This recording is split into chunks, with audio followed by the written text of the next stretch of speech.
নমস্কার, অ্যাস্ট্রোইজডমে সবাইকে স্বাগতম। প্রিয় দর্শক, মার্চের শেষ 15 দিনে মীন রাশির জীবন, আর্থিক, চাকরি, প্রেম, পরিবার ও স্বাস্থ্য ক্ষেত্রে নতুন চ্যালেঞ্জ ও সুযোগ নিয়ে আসছে। সতর্কতা ও পরিকল্পনা সফলতার চাবিকাঠি। তো চলুন বিস্তারিত আলোচনায় যাওয়া যাক। প্রথমত অর্থ এবং আর্থিক দিক পর্যালোচনা করি।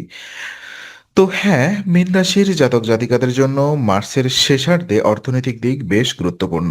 মাসের শুরুতে ব্যয় বৃদ্ধির লক্ষ্য করা গেছে, যা সামাল দিতে আপনাকে পরিকল্পিত এবং সংযমী হতে হবে। তবে ব্যবসায় বিদেশি উৎস থেকে অর্থ উপার্জনের সম্ভাবনা তৈরি হচ্ছে, যা আপনার মোট আয়কে বৃদ্ধি করবে। সঞ্চয় ও সম্পদ বৃদ্ধির সম্ভব, তবে শুধুমাত্র সতর্কতার সঙ্গে খরচ ও বিনিয়োগ করলে। এই সময় বিনিয়োগের ক্ষেত্রে দিক নির্দেশনা অনুসরণ করা উচিত।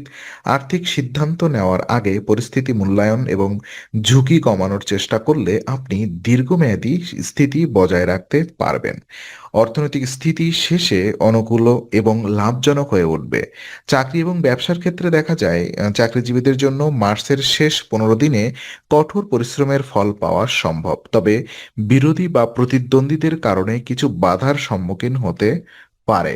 কাজের চাপের মধ্যে ধৈর্য এবং কৌশল প্রদর্শন করা অত্যন্ত জরুরি। ব্যবসায়ীদের জন্য সময়টি মোটামুটি মধ্যম। তারা বিদেশি উৎস থেকে আয় করতে পারবেন। কিছু কিছু চ্যালেঞ্জের মুখোমুখি হতে হবে। নতুন উদ্যোগ গ্রহণ করার আগে সূক্ষ্ম বিশ্লেষণ ও পরিকল্পনা আবশ্যক। পরিস্থিতি শৃঙ্খলাবদ্ধ রাখলে এবং মানসিক দৃঢ়তা বজায় রাখলে সমস্যা সামলানো সহজ হবে। এই সময় বুদ্ধিমত্তা এবং ধৈর্য কাজে লাগবে।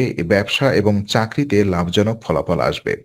প্রেম এবং বিবাহিত জীবনের ক্ষেত্রে দেখা যায়, মার্চের শেষার্ধে মীন রাশির জাতক জাতিকাদের প্রেম জীবন দৃঢ় এবং ইতিবাচক থাকবে। সম্পর্কের মধ্যে সুখ এবং ঘনিষ্ঠতা বৃদ্ধি পাবে। সিঙ্গেলদের জন্য প্রেমে অপ্রগতি ঘটতে পারে, আর বিবাহিতদের ক্ষেত্রে সময়টি মাঝারি, তবে অনুকূলতা বজায় থাকবে।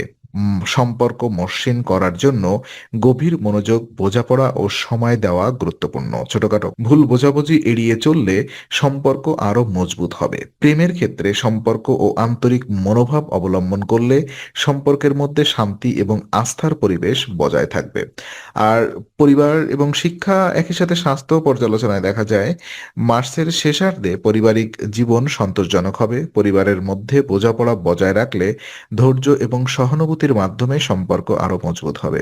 শিক্ষার্থীদের জন্য সময় মোটামুটি সুবিধাজনক এবং পরিশ্রম করলে ভালো ফলপ্রাপ্তির সম্ভাবনা রয়েছে। স্বাস্থ্য বিষয়ে কিছু সতর্কতা রাখা প্রয়োজন, বিশেষ করে ছোট সমস্যা দেখা দিতে পারে। নিয়মিত বিশ্রাম, সঠিক খাদ্যাভ্যাস এবং মানসিক প্রশান্তি বজায় রাখা গুরুত্বপূর্ণ। মাসের শেষ ভাগে পরিবারের সদস্যদের সঙ্গে সম্পর্ক সমাধানমুখী রাখা উচিত, যা মানসিক শান্তি ও পারিবারিক সুখ নিশ্চিত করবে। আর ওদিকে স্বাস্থ্য উপায় যদি আমরা বোঝার চেষ্টা করি, তো স্বাস্থ্য বিষয়ে মীন রাশির জাতক জাতিকাদের জন্য সতর্ক থাকা জরুরি। ছোটখাটো শারীরিক সমস্যা দেখা দিতে পারে, তাই নিয়মিত বিশ্রাম এবং যত্ন রাখা প্রয়োজন। মানসিক চাপ কমাতে ধ্যান বা হালকা ব্যায়াম করা উপকারী। বিশেষ উপায় হিসেবে বৃহস্পতিবার পোখরাজ রত্ন সোনার মুদ্রিকাতে তর্জনী আঙুলে পরিধান করা উচিত। এছাড়া সোমবার শ্রী শিব রুদ্রাভিষেক করা আপনাকে সকল সমস্যা থেকে রক্ষা করবে। এই অভ্যাসগুলো মানলে শারীরিক, মানসিক ও আধ্যাত্মিক স্বাস্থ্য উন্নত হবে এবং সৌভাগ্য বৃদ্ধি পাবে। তো আজকের আলোচনা আমরা এখানেই শেষ করছি। ভালো লেগে থাকলে লাইক, কমেন্ট ও শেয়ার করুন। আরও এমন ভিডিও পেতে অবশ্যই চ্যানেলটি সাবস্ক্রাইব করুন। আবার দেখা হবে, ততক্ষণ ভালো থাকুন, শান্তিতে থাকুন। নমস্কার।